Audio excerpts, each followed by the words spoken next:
Hello guys, in this video we are going to be covering 1-point perspective. This will kind of help you along with your 1-point perspective formative assignment, and this particular portion will cover the actual drawing of the worksheet that you're going to complete. You can also print this off, both the hand-drawn one that I did or a Google Doc version. They're all the same, it's just up to you and what you have access to. You'll notice here that I am starting by drawing a straight line across the page, so a horizontal line, and that's going to depict our horizon line. Next, you'll notice that I put a point right in the middle, and that is our vanishing point. From here, we're just going to be drawing a variety of objects around our vanishing point, both above and below the horizon line. And you'll notice later on too that your objects can also go and kind of bisect that horizon line. It doesn't need to be either above or below. You can have one object that goes both above and below. And now finally I am drawing some orthogonal lines. These are what goes from the corners of your objects to the vanishing point. And this is something that you'll be able to see if looking at an image of 1-point perspective, photography, looking at a room, anything like that. You'll notice that these lines always kind of consistently point towards one area. Obviously the parallel lines, so your horizontal and vertical lines that meet at those points, will also be staying consistent. And next, I'm just freehanding some more lines in a variety of shapes, and you're gonna want to try to do both wide rectangles and tall rectangles. You can just copy the ones that I did, or you can make up your own. And this 1-point perspective idea will apply to any geometric object that you draw, including bubble letters, even things like organic shapes. You can use this to make it look like it has more depth.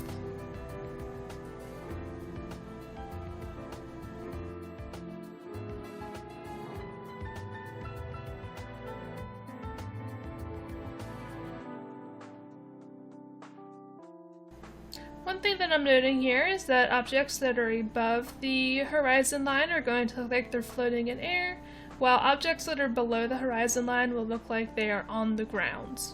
And so when you do that bisecting, where part of it is above and part of it is below, it's going to make the building look tall.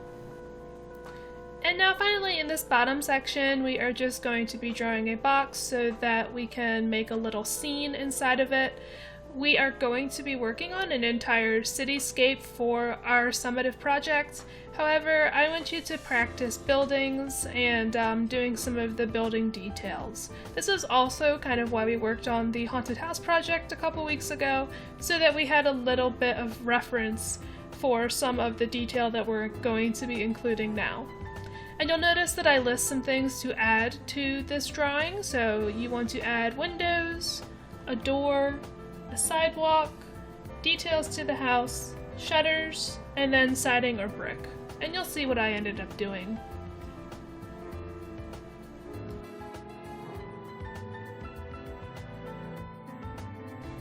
So now we're going to get into how to complete this worksheet. I had drawn the orthogonal lines for the first portion of this, and you will be drawing your own for the rest of the objects. You can also, rather than using a ruler, if you don't have one, just use a colored pencil or a pencil to get that straight line.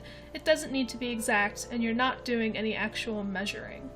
But your first step is going to be drawing those orthogonal lines from the corners of your object to the vanishing point. I had started with dotted lines, and then I just drew over them with my pencil. And then next you're going to be lining up your parallel lines. So I will usually just line up to whatever the object is and then slide down to how big I want the shape to be. And that will give you nice parallel lines that are going to depict that shape now floating in air and matching up on all sides. So notice that the horizontal and vertical lines are exactly the same, they're parallel, and all of the orthogonal lines all meet up at that vanishing point. And so now you're just going to be practicing with different objects that are further or closer from the vanishing point, as well as above or below the horizon line. So you can follow along with this. You should pick it up fairly quickly though. I would recommend drawing your lines all the way to the vanishing point, drawing your parallel, vertical, and horizontal lines, and then erasing the extra set of lines after you have that done.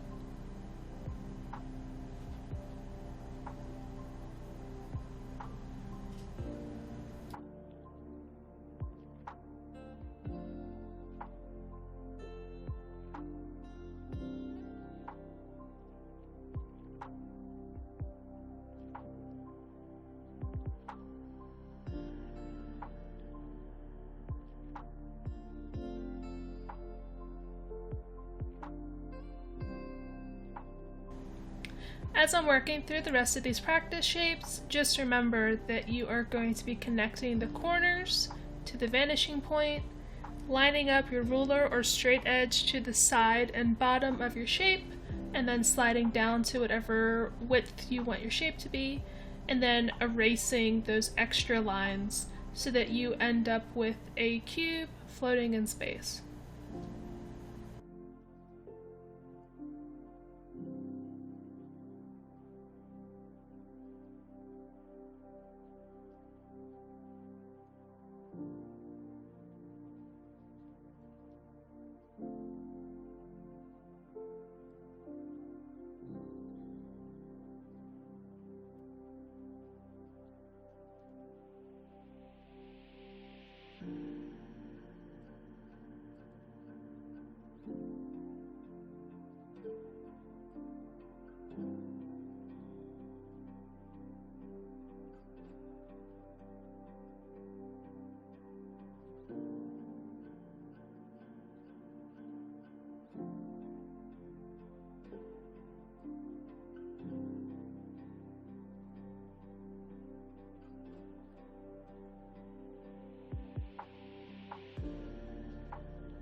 So in this box, I want you to draw a little scene with at least one building in it. You're going to want to start by drawing your horizon line, your vanishing point, and put your vanishing point off to one side, whether it's the right or the left side, so that you can include a pretty decent amount of the front of the building as well as the side of the building. If you do it right in the middle, it's going to be a little bit cramped to one side, and you'll have a lot of blank space where the building isn't. So you'll see that I even just put my line a little bit to the left of where I had drawn the first one to give myself a little bit more room. And you're just going to be starting with that 2D shape, right? It'll be just like what you see up top. And now I'm drawing the orthogonal lines to get an idea of where the top and bottom of my building is going to be. And so now you'll see that I lined up with that vertical line and then drew to make my full building shape. And then finally I erased my orthogonals so that I am just left with a building sitting on the ground. So remember that you want to be adding things to this shape to make it look like a building. Windows, doors, and all of that kind of stuff are always a good place to start. And you're just going to want to remember to make everything line up with each other. So all of your vertical and horizontal lines should even up, and all of your diagonal lines should match to the vanishing point. So you can use a ruler for this, you can use whatever straight edge you have, or you can freehand it as long as you're trying to get everything pretty much parallel. And now this part is going to be important to notice. When you're doing the lines on the side of the building, everything is going to need to kind of match up with that vanishing point, right? So it can't just be like this shape that I just drew where it's straight on, because that actually doesn't make any sense. It looks like it would be like a diagonal, right? So as you are working, you just want to line up your shapes to the vanishing point, line up any sort of diagonal line to that vanishing point. And that goes for anything in this composition here. So if I'm drawing a road, the lines will kind of radiate from that vanishing point. As well as any kind of horizontal line will still want to kind of follow along with the lines of the building.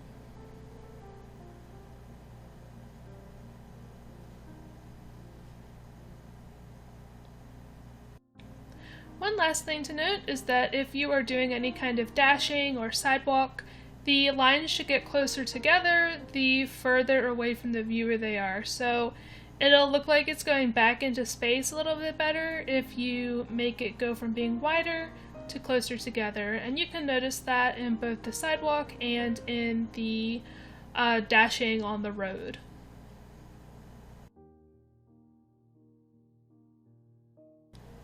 So at this point I decided to go back and kind of finish this house drawing. I made the door a little bit smaller, and in watching this video probably a little bit too small, to just give myself a little bit more space to add windows and stuff. And so this will be that finishing part of this little scene. You'll see me add windows, doors, shutters, siding detail, the roof detail, everything that you would want in order to make a house or a building look a little bit more finished. And as usual, I'll be using a ruler just to make sure that everything matches up.